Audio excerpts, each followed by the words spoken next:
السلام علیکم ورحمۃ اللہ وبرکاتہ نحمده ونصلي على رسوله الكريم اما بعد الحمد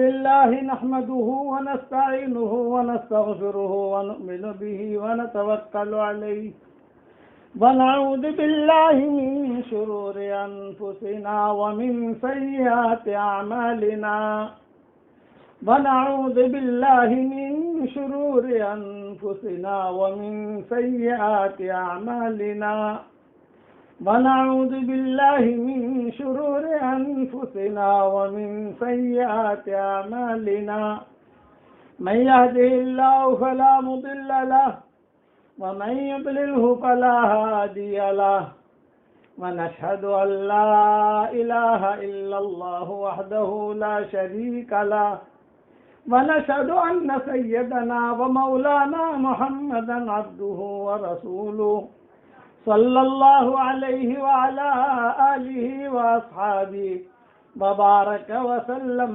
تسليما كثيرا كثيرا أما بعد فأعوذ بالله من الشيطان الرجيم بسم الله الرحمن الرحيم إنا فتحنا لك فتحا مبينا ليغفر لك الله ما تقدم من ذنبك وما تأخر ويتم نعمته عليك ويهديك صراطا مستقيما وَيَنْصُرَكَ اللَّهُ نَصْرًا عَزِيزًا صدق اللہ العظیم۔ قابل احترام مائیں، بہنیں، بیٹیاں، بہوئیں، ہمارے ساتھی، سلسلہ وار مضمون چل رہا تھا فتح مکہ کا۔ اس سلسلے میں یہ مضمون بہت تفصیل سے بیان کر رہا ہوں میں۔ اس فتح مکہ میں وہ سارا بھی مسلمان ہوگی انشاءاللہ، وہ قصہ بھی آئے گا۔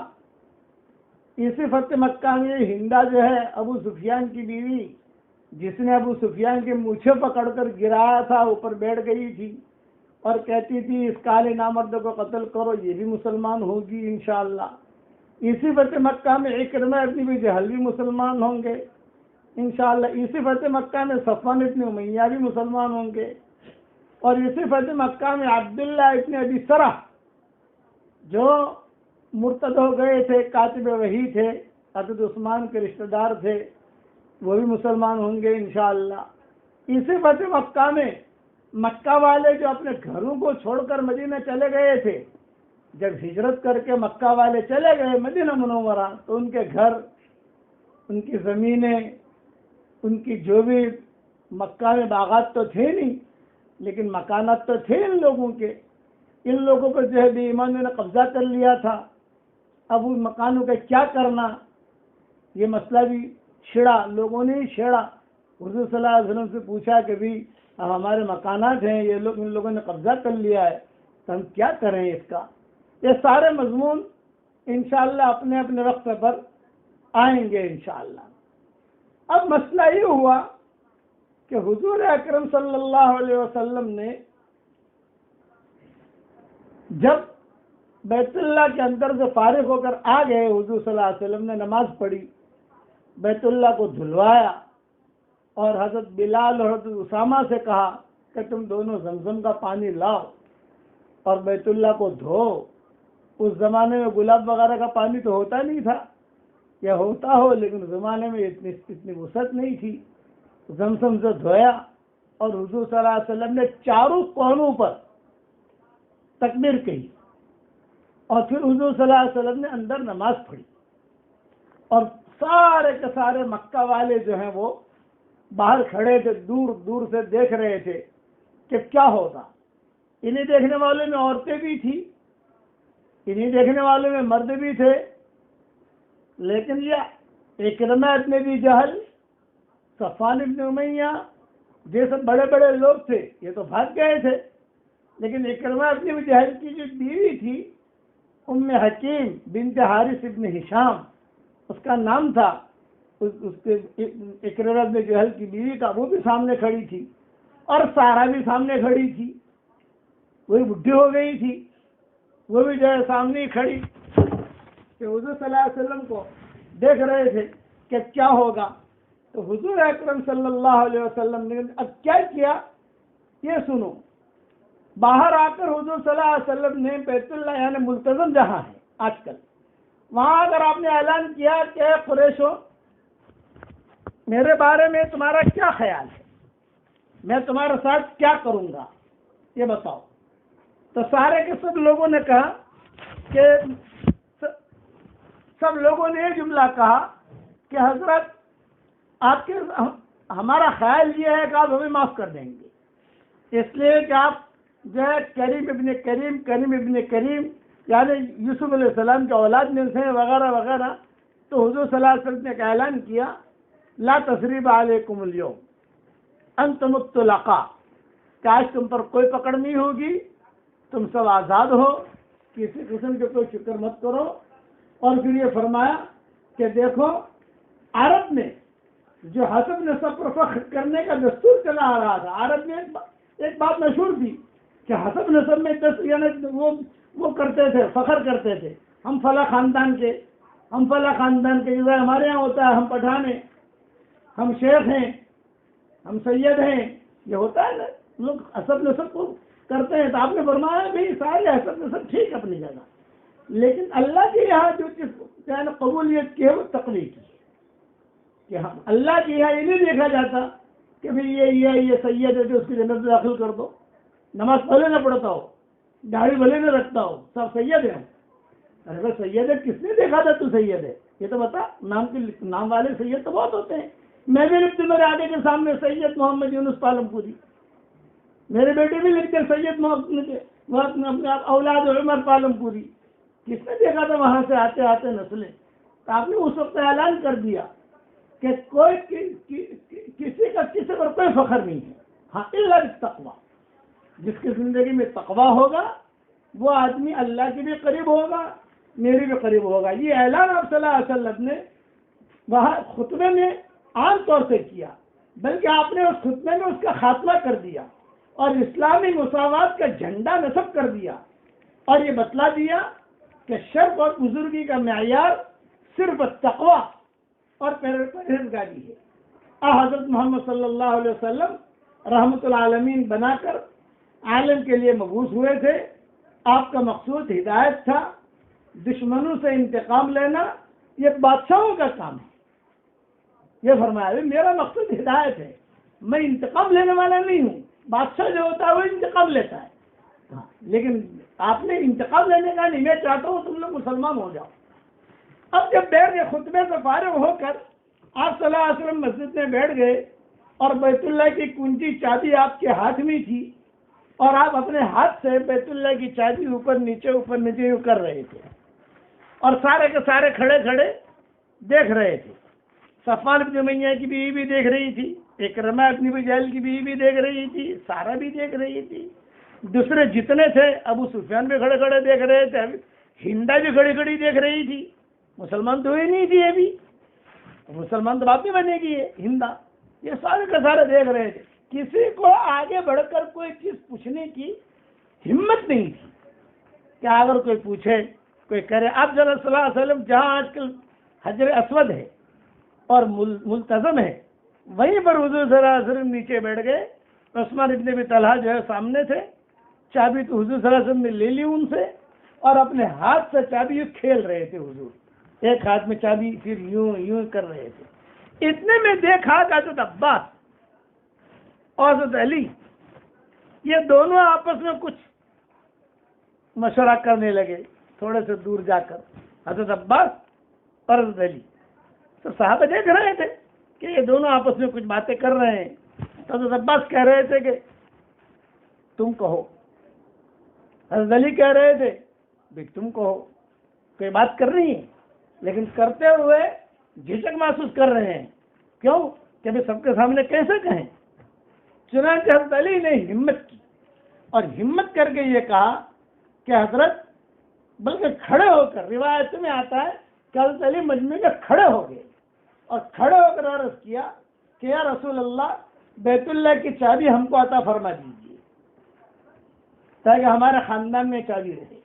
قریش، ہم لوگ قریش ہیں اور قریشی بیت اللہ کو سنبھالتے سنبھالتے آئے ہیں تاکہ سقایت زمزم کے ساتھ حجامت بیت اللہ یعنی بیت اللہ کے دربانی کا شرف بھی ہم کو حاصل ہو.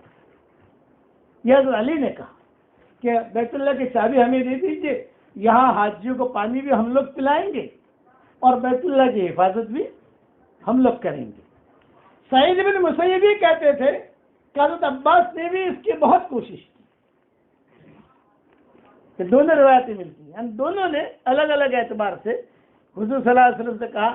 حضرت عباس نے کہا کہ چابی ہمیں دے دیجیے تاکہ جو ہے یہ ویوٹ یا سمجھو کہ یہ شرف یا اس کی خدمت ہم لوگ کرتے رہیں. اور حضرت علی جو داماد بھی تھے، کتابوں میں لکھا ہے ام ہانی بھی تھی، یہ حضرت علی کی بہن، یعنی حضور صلی اللہ علیہ وسلم کے قریبی جو رشتہ دار تھے یہ سارے کے سارے بیت اللہ کی چابی لے کر اپنی یعنی وجاہت یا کہ ہمارے پاس یہ چابی رہے چونکہ ہمارے باپ دادا اس کو سنبھالتے آئے ہیں. جب یہ باتیں ہو رہی تھی اتنے میں جو ہے قرآن شریف کی آیت نازل ہوئی. حضور صلی اللہ علیہ وسلم پر جو ہے ایک دم سے وحی کا نزول ہونا شروع ہوا. جب وحی کا نزول ہونا شروع ہوا تو سارے کے سارے ہٹ گئے ایک دم سے، کیونکہ صحابہ کی عادت تھی جب قرآن شریف نازل ہوتا تو مائیں جو ہے وہ بھی کنارے ہٹ جاتی، صحابہ بھی کنارے ہو جاتے، کوئی پاس نہیں بیٹھتا تھا. ایک گھنٹے کی سے آواز آتی تھی اور حضور صلی اللہ علیہ وسلم جو ہے کبھی گر پڑتے تھے اور کبھی جو ہے حضور صلی اللہ علیہ وسلم پر پسینہ آ جاتا تھا اور کبھی حضور صلی اللہ علیہ وسلم کے بدن پر جو ہے ایک کپکپی ہوتی تھی. یہ علامتیں جب شروع ہوئی یہ کب شروع ہوئی؟ جبکہ ان لوگوں نے اصرار کرنا شروع کیا کہ ہمیں چابی دو بیت اللہ کی. جو بیت اللہ مکہ مکرمہ ہوتے ہو گیا تو مکہ مکرمہ میں اصل چیز بیت اللہ ہے تو اس کی چابی ملے گی تو قیامت تک ہمارے خاندان میں چابی رہے گی. یہ تھا علی کا مقصد اور یہ تھا مقصد حضرت عباس کا، یہ مقصد تھا ان سب گھر والوں کا. تو قرآن کی آیت نازل ہونی شروع ہوئی. جب قرآن شریف کی آیت نازل ہو گئی حضور صلی اللہ علیہ وسلم جو ہے وہ فوراً ایک دم سے بیٹھ گئے. بعض کتابوں میں ایک پانی جو ہے آیا، پانی زمزم کا پانی تھوڑا پیا، اپنا منہ وغیرہ صاف کیا، پھر حضور صلی اللہ علیہ وسلم نے یہ آیت پڑھی کہ اللہ تعالیٰ تم لوگ چابی مانگ رہے تھے مجھ سے لیکن اللہ تعالیٰ نے یہ آیت نازل فرمائی ہے ان اللہ یأمرکم ان تؤدوا الامانات الی اہلہا.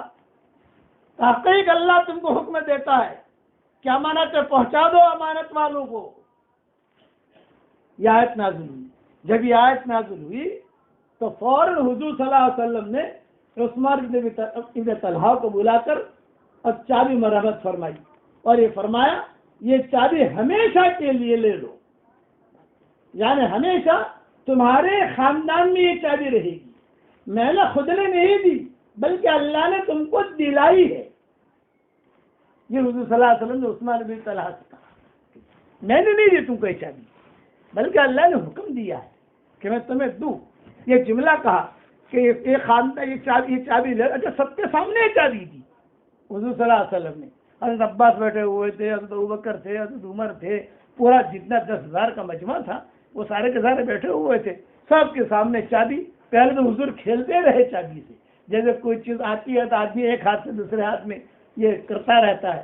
اتنا میں ان دونوں نے حضرت عباس اور حضرت علی نے مشورہ کر کے کہا کہ بھی چابی ہم کو مل جائے. آج اگر چابی ہم کو مل جائے گی تو ہمیشہ ہمارے پاس رہے گی.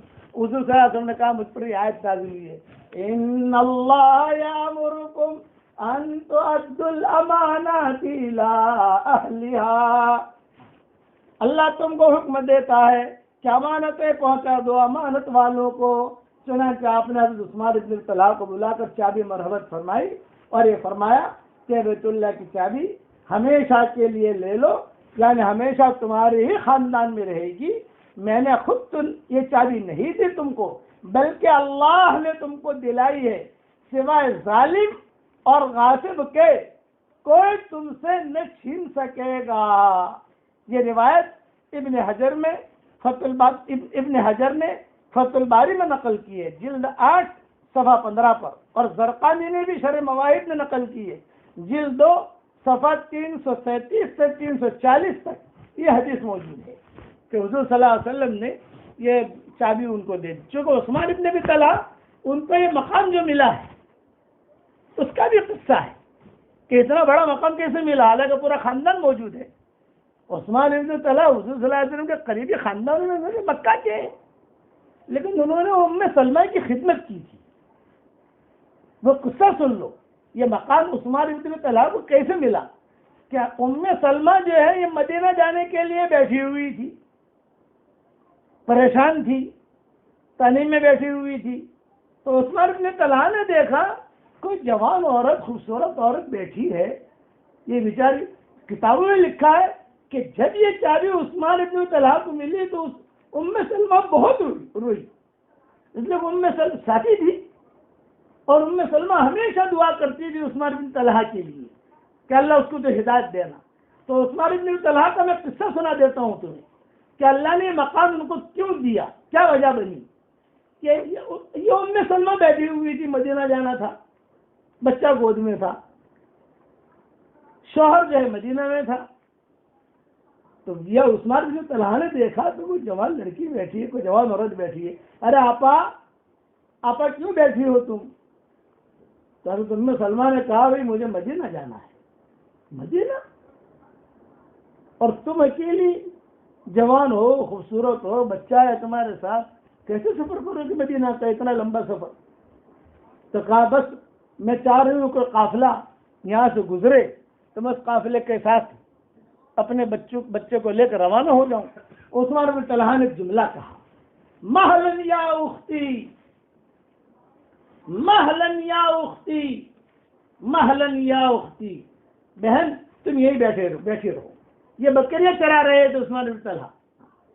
سیدھے گھر پر آئے، کپڑے وغیرہ بدلے اور کپڑے وغیرہ بدل کر اپنی اونٹنی کو لے کر تنعیم میں آئے اور ام سلمہ سے کہا کہ آپ اونٹنی پر بیٹھ جاؤ، اس لیے کہ لمبا سفر ہے، میں تمہیں مدینہ منورہ پہنچا دیتا ہوں. تو ام سلمہ جو ہے انہوں نے کہا بہت اچھا. اونٹنی بٹھائی اور ام سلمہ بیٹھ گئی اور یہ جو ہے مدینہ کا سفر شروع ہوا. ام سلمہ کیا ہمیشہ ام سلمہ یہ تذکرہ کرتی تھی اور حضور صلی اللہ علیہ وسلم سے بھی تذکرہ کرتے تھے. ام المومنین بنی ام سلمہ. تو چونکہ یہ ام سلمہ یہ فتح مکہ کے سفر میں بھی ساتھ ہے، ان کے سامنے ہی چابی مل رہی ہے، یہ خیریں مل رہی ہے عثمان ابن طلحہ کو. چنانچہ ام سلمہ کہتی تھی کہ ہمارا 10-12 دن کا سفر ہوا مکہ مکرمہ سے مدینہ منورہ کا، لیکن یہ عثمان ابن طلحہ جو مشرک تھے، مسلمان تو نہیں ہوئے تھے، مسلمان تو بہت بعد میں ہوئے. عثمان ابن طلحہ اور خالد ابن ولید اور عمرو ابن عاص یہ تینوں ایک ساتھ مسلمان ہوئے ہیں. وہ قصہ بھی بڑا عجیب و غریب ہے، لیکن ابھی میں یہ قصہ پورا کر دوں کہ ان کو بیت اللہ کی چابی ملی، یہ خیر کیسے ملی. یہ آدمی کا خیر کا کام کرتا ہے، اللہ اسے محروم نہیں کرتا.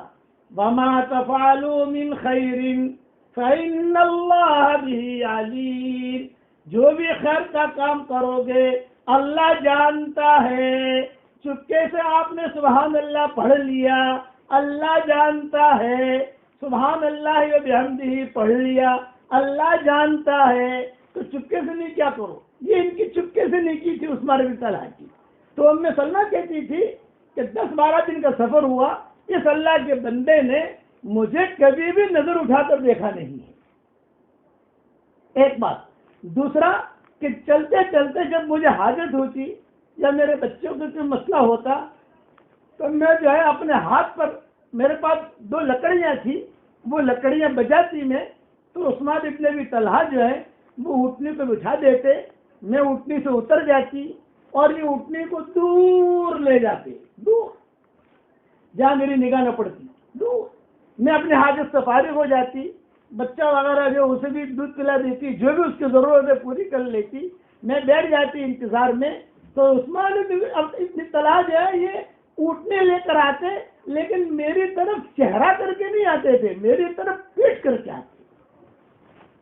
یہ مشرک ہے.